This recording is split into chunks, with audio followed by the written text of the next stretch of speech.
Hello friends, তো চক্রবর্তী বাবু YouTube পরিবারে তোমাদের স্বাগত। আমি সন্দীপ চক্রবর্তী। আমি অন্যান্য দিনের মতো আজকেও চলে এসেছি তোমাদের সঙ্গে শেয়ার করব একটা লেটেস্ট আপডেট। হ্যাঁ বন্ধুরা, না তবে আজকের এই আপডেটটা বন্ধুরা অন্যান্য দিনের মতো নয়, অর্থাৎ আমি আজকে কোনো মুভির রিভিউ নিয়ে নয় বা কোনো মুভির ট্রেলার রিভিউ নিয়েও নয়। আজকে আমি তোমাদের সঙ্গে শেয়ার করব একটু অন্য ধরনের আপডেট। হ্যাঁ বন্ধুরা, না এই আপডেটটা হলো না এই বিগত কিছু মাসের মধ্যে বলিউড ইন্ডাস্ট্রিতে কিছু মুভি সিনেমা হলে রিলিজ পেয়েছিল। তার মধ্যে কিছু মুভি বক্স অফিসে সফল হয়েছিল এবং কিছু মুভি বক্স অফিসে সফল হয়নি বা সফলতা পায়নি।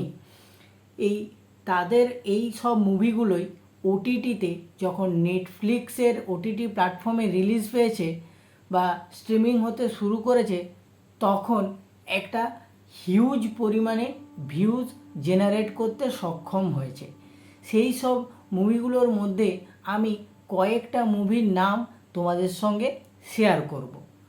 তো প্রথমেই বলে রাখি বন্ধুরা, না আমাদের আমির খান প্রযোজিত এবং আমির খানের এক্স ওয়াইফ কিরণ রাও পরিচালিত লাপাতা লেডিস নামে যে মুভিটা রিলিজ পেয়েছিল সিনেমা হলে এবছর, সেটা কিন্তু সিনেমা হলে অর্থাৎ বক্স অফিসে সেভাবে সফলতা পায়নি।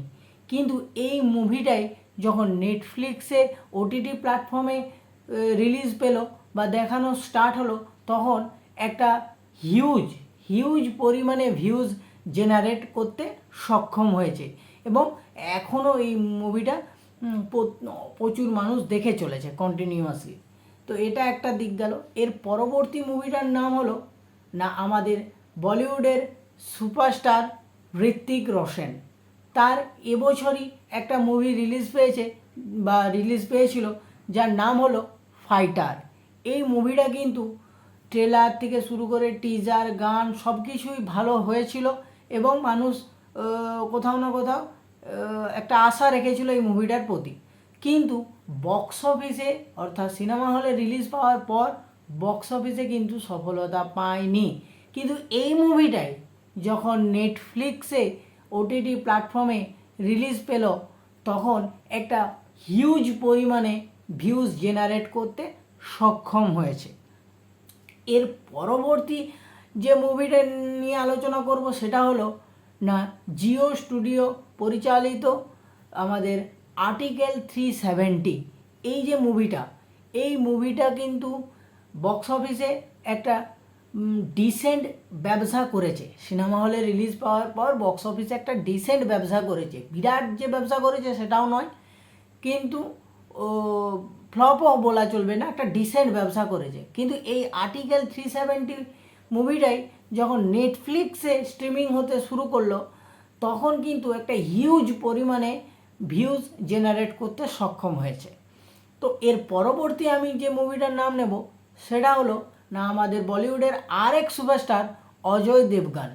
তার জিও স্টুডিও পরিচালিত এবং অজয় দেবগান ফিল্মস পরিচালিত যে শয়তান মুভিটা এসেছিল, সেটা কিন্তু বক্স অফিসেও সফল হয়েছিল। সিনেমা হলে যখন রিলিজ পেয়েছিল বক্স অফিসেও সফল হয়েছিল।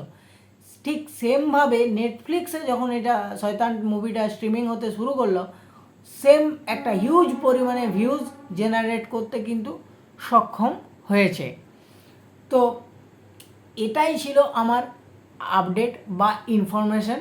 আমার এই ইনফরমেশনটা যদি তোমাদের ভালো লেগে থাকে বা আমার ভিডিওটা যদি তোমাদের ভালো লেগে থাকে, তাহলে চক্রবর্তী বাবু ইউটিউব চ্যানেলটা সাবস্ক্রাইব করে বন্ধুরা আমার পাশে থাকো, ভালো থাকো, সুস্থ